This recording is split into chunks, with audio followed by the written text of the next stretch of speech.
तो मशरिक़ वस्ता में जंग का दायरा लगातार बढ़ता जा रहा है क्योंकि अब इस जंग का असर पूरी दुनिया पर दरअसल दिखने लगा है।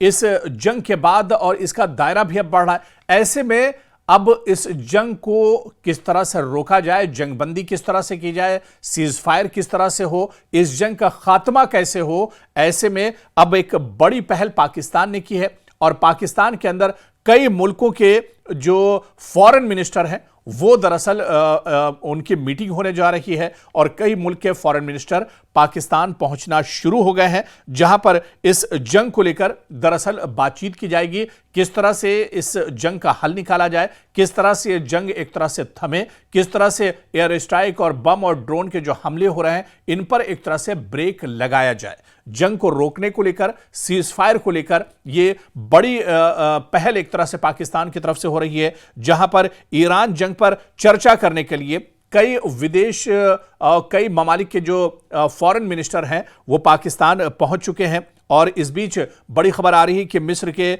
जो फॉरेन मिनिस्टर हैं बद्र अब्देलतली और तुर्की के जो फॉरेन मिनिस्टर हैं हाकान फिदान वो पाकिस्तान की राजधानी इस्लामाबाद पहुंच चुके हैं। यहां पर वो पाकिस्तान के जो फॉरेन मिनिस्टर हैं उनके साथ बातचीत करेंगे। शहबाज शरीफ से भी उनकी बातचीत होगी क्योंकि इस बड़ी बैठक के बाद, इस बड़ी बैठक से पहले ही जिस तरह से कई मुल्कों के फॉरेन मिनिस्टर इसमें शामिल हैं, इस बड़ी बैठक से पहले पाकिस्तान के वजीर आजम शहबाज शरीफ ने ईरान के जो सदर हैं मसूद पज़ेश्कियान उनसे तकरीबन 1 घंटे पर टेलीफोनिक बातचीत की है। कई मुद्दों पर इस जंग को लेकर मसूद पज़ेश्कियान के साथ उनकी बातचीत हुई है, लेकिन मसूद पज़ेश्कियान ने इस बातचीत में दरअसल पूरी तरह से साफ कर दिया है कि दरअसल पूरा मामला एक तरह से भरोसे पर आकर टिक जाता है, क्योंकि इजराइल और अमेरिका लगातार बातचीत करने की कोशिश कर रहे हैं। इससे पहले भी जब खित्ते में और इस पूरे रीजन में हालात खराब हुए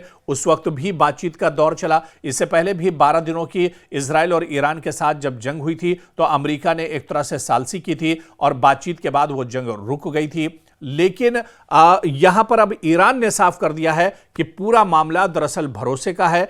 इजराइल और अमेरिका पर भरोसा नहीं किया जा सकता है। इजराइल और अमेरिका भरोसे के लायक बिल्कुल नहीं है। एक तरफ वो जंग बंदी की बात करते हैं, जंग खत्म करने की बात करते हैं, और दूसरी तरफ इजराइल और अमेरिका लगातार हमले भी करते हैं। तो ऐसे में मसूद पज़ेश्कियान ने एक तरह से साफ कर दिया है। शहबाज शरीफ के साथ उनकी जो बातचीत हुई है उसमें उन्होंने एक तरह से साफ कर दिया है कि बार बार दरअसल वो इजराइल और अमेरिका से धोखा खाए हुए हैं। इस वजह से अब वो बहुत फूंक फूंक कर कदम रख रहे हैं और जब तक उन्हें पूरे कॉन्फिडेंस में नहीं लिया जाएगा, पूरी तरह से ईरान को भरोसा नहीं दिया जाएगा, जब तक जो शर्तें ईरान ने रखी हैं उन शर्तों को एक तरह से अमेरिका नहीं मानता है, तब तक यह जंगबंदी एक तरह से नहीं होगी। हालांकि इस शदीद जंग के बीच में मसूद पज़ेश्कियान और शहबाज शरीफ की बातचीत हुई है और इस बातचीत के बाद अब पाकिस्तान में एक बड़ी बैठक होने जा रही है, जहां पर कई मुल्कों के जो फॉरेन मिनिस्टर हैं, चाहे वो मिस्र की बात कर लें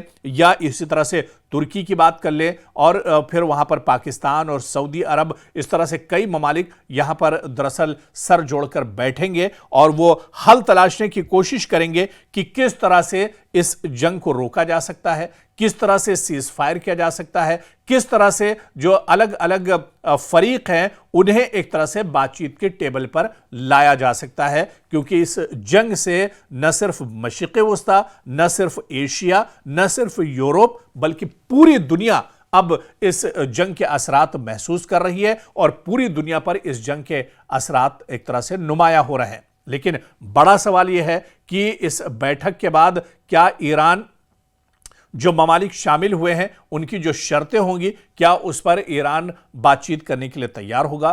क्या ईरान जंग रोकने के लिए एक तरह से तैयार होगा, सीज फायर के लिए तैयार होगा? यह देखना एक तरह से बहुत अहम होगा। अब पाकिस्तान में पहले बैठक होगी और उसके बाद ये पूरा जो ग्रुप है, ये फॉरेन मिनिस्टर्स का ग्रुप है, ये ईरान के ऊपर दबाव बनाने की कोशिश करेगा, बातचीत के लिए दबाव बनाने की कोशिश होगी। लेकिन इसके बाद ईरान का रुख क्या कुछ होगा, यह देखना बहुत अहम होगा।